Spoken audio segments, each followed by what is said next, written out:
nilqakom wara l-Belt Valletta issa mill-lokalità ta' Bormla. Sit illum.com.mt qed ikompli jsur dawn il-lokalitajiet madwar Malta fil-jum tal-elezzjoni ġenerali 2022.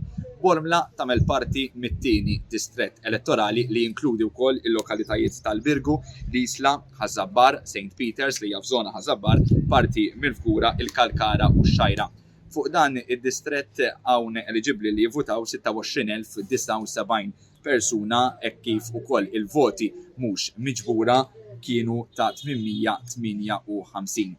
Kif għamilna il-belt ħanatu ħarsa lejn min huma il-kandidati qabel ma nitlu anke ftit fid-dettall f'dan id-distrett. Il-partit tal-Abba hawnhekk għandu 3 kandidati li huma Romina Magro, Jerzit Angel Camilleri u Anthony Joseph De Kake.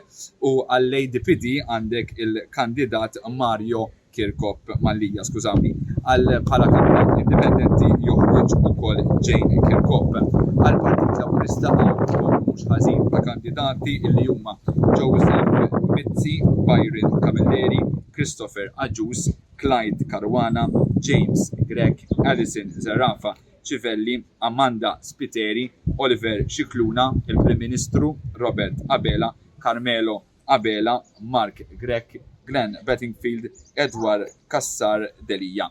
Għal Partit Nazzjonalista mbagħad qegħdin jikkontestaw Leon Xiberras, Mary Doris Borg, Bernice Cerise Monello, Stephen Spiteri, Malcolm Bezzina, Errol Aquilina u għal Partit Popolari joħroġ Edgar Apap. It-tieni distrett huwa wieħed mill-akbar fortizzi ħansejħulu hekk tal-Partit Laburista, dejjem hawnhekk ġab maġġoranza komda. Tista' tgħid li l-mexxej tal-Partit Laburista wkoll dejjem ikkontesta fuq dan id-distrett minn perid Dom Mintoff għall-ex Prim Ministru Joseph Muscat u issa llum ukoll il-Prim Ministru Robert Abela. Id-distakk fl-aħħar elezzjoni ġifieri dik tal-2017 fil-fatt kien ta' xejn aktar minn 10,592 vot favur il-Partit Laburista.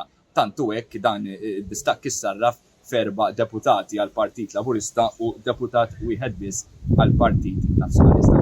Ġara sissa matul il-ġurnata. Il-votazzjoni fetħet fis-7 ta' dalgħodu tibqa' għaddejja sal-10. Warajja qegħdin taraw wieħed mill-postijiet tal-votazzjoni hawnhekk ġewwa Bormla. Kif rajna fil-belt m'hawnx kjujiet, l-andament huwa wieħed kajman ħafna dalgħodu. Anke tkellimna ftit man-nies li jkunu hawnhekk isegwu l-proċess kollha qaluna li anke dalgħodu hawnhekk ġewwa Bormla il-proċess kien wieħed kajman ħafna. X'se jiġri fl-10 tal-lejla tala il-votazzjoni, jiġu issiġillati il-kaxxi u jsir dak magħruf bħala reconciliation. Minn hemmhekk il-kaxxi imbagħad jittieħdu għas-sala tal-voti fin-naxxar fejn fis-sigħat bikrin ta' filgħodu ikollna indikazzjoni tal-turnout. Dawk ġifieri kemm ħarġu jivvutaw nies. L-ewwel turnout joħroġ fis-satej. Tajjeb ngħidu ta' wara nofsinhar, ġifieri fis-satej il-Kummissjoni Elettorali kollha l-ewwel informazzjoni tkun tista' tgħidilna kemm sa dak il-ħin ħarġu jivvotaw nies. Minn hemmhekk imbagħad aħna nkunu nistgħu intukom aktar dettalji fuq is-sit illum.com.mt.